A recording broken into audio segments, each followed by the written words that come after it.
without this treatment, my son will die. I remember sitting on her lap, looking up at her, wondering why she was crying. I was obviously just a kid.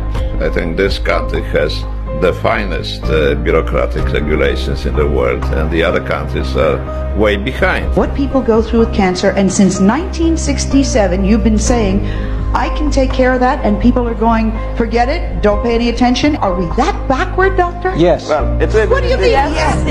Are we that backward? Yeah. Dr. Brzezinski saved my life. Do you believe you would be alive without Dr. Brzezinski? I know I would not. For some reason, they don't want to have cure of cancer. 25 years old at the end of the month, and there's been a cure for cancer that long. Dr. Brzezinski saved my life, and for that, he is facing 300 years in a federal penitentiary. perhaps Dr. Brzezinski has found the medical breakthrough of the century.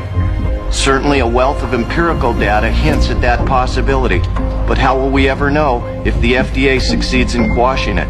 The FDA has raided Dr. Brzezinski's clinic enough times now that they should have been able to prove any legitimate charges they may have had against him. The relentless stress the FDA has put Dr. Brzezinski's patients through is unforgivable. The FDA has convened 4 grand juries, none of which returned an indictment. Finally, 5 days after this body pressed David Kessler for answers on retaliatory actions against Dr.